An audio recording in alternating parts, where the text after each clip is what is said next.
이런 표현한 뉴스들을 접하면 많은 분들이 약간 현타가 올 수도 있는데 그럴 필요 전혀 없습니다. 안녕하세요. 가장 보통의 남자입니다. 여러분들은 1년에 얼마를 벌고 싶으세요? 1년에 얼마씩 벌면 걱정 없이 살 수 있을 것 같으세요?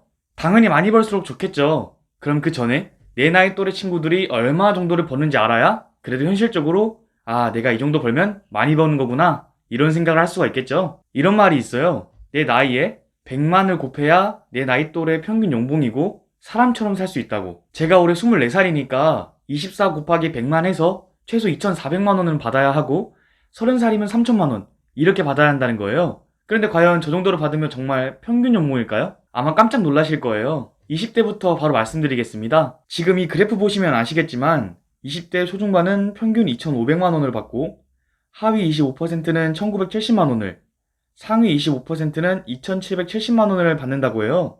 20대 초중반까지는 하위 25%와 상위 25%의 연봉 차이가 그렇게 크게 나진 않아요. 물론 이것도 크게 나는 거지만 그 이유는 나중에 제가 말씀드릴게요. 20대 후반은 평균 3,200만 원을 받고 하위 25%는 2,300만 원을, 상위 25%는 3,700만 원입니다. 이때부터 연봉 격차가 벌어지기 시작하죠. 슬슬 느낌이 쎄합니다.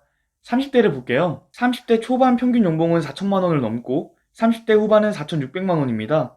이때 하위 25%의 연봉은 2,800만 원, 상위 25%의 연봉은 5,600만 원으로 2배가 넘게 차이 납니다. 이때부터 차이가 급격하게 늘기 시작하죠. 40대는 2,500만 원과 6,700만 원, 50대는 2,200만 원과 5,800만 원입니다. 거의 3배 차이라고도 볼 수 있겠죠. 여기서 나이대별 연봉은 평균 연봉보다 50% 중위값을 보는 게 더 현실적인 것 같아요. 근데 저는 이 그래프를 보면서 이런 생각을 했어요. 지금 보시는 게 대한민국 전체 평균 연봉입니다. 중위 50%가 3,300만 원이고 상위 25%는 5,270만 원이라고 하는데 의사, 변호사 연봉이 엄청난 거 이미 다들 아시고 계시죠? 의료업 사업자 1인당 사업소득 평균은 2억 2,640만 원이었다. 변호사, 변리사, 회계사, 세무사, 관세사 등 전문직 중 최고 수입이다. 2위인 변호사 평균 소득보다 2배 이상 많다.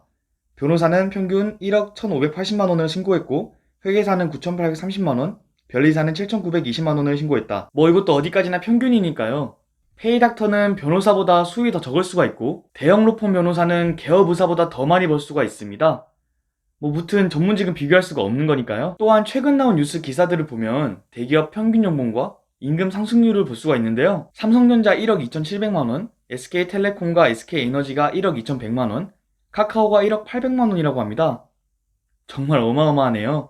내친 김에 공기업도 한번 봐볼게요. 한국예탁결제원은 1억 860만 원, 한국산업은행은 9,700만 원이라고 해요. 공기업의 경우 금융공기업을 제외한 나머지 공기업들은 평균 연봉이 대기업만큼 높진 않았어요. 대기업들 신입 연봉이 어마어마한데 나이대별 최대 연봉이 이들의 초봉에 한참 미치지 못한다는 거죠. 그런 거를 감안하면 전문직이나 대기업 직원들, 그러니까 상위 10%의 사람들의 연봉이 나이대별 평균 연봉을 견인하는 느낌을 많이 받아요. 이런 표현한 뉴스들을 접하면 많은 분들이 약간 현타가 올 수도 있는데 그럴 필요 전혀 없습니다. 우리 스스로 위안을 삼자면 연봉이 높아질수록 공제되는 금액이 많아져서 실수령에는 차이가 그렇게 많지 않아요. 연봉만으로 수도권에 집을 살 수 있는 시대는 진작에 지나지 않았나 싶습니다. 연봉이 적다고 위축되지 마세요. 어렵긴 하겠지만 투자를 통해서 충분히 앞지를 수 있습니다. 그리고 연봉을 많이 주는 데는 다 그만한 이유가 있습니다. 저는 의사를 시켜줘도 제가 힘들어서 못할 것 같아요. 공부할 것도 많고 근무 시간도 많고 정신적으로나 체력적으로나 너무 힘들 것 같아요. 자신이 받고 있는 연봉과 하고 있는 일에 대한 자신감, 만족감 이걸 가지고 살면 또 이만큼 좋은 게 없는 것 같아요. 오늘의 결론은 남의 연봉을 너무 부러워하지 말고 많이 받는 데는 다 이유가 있다입니다. 대한민국 20대의 표본이 되는 그날까지 더 열심히 하겠습니다. 다음 영상에서 뵐게요. 다들 수고하세요.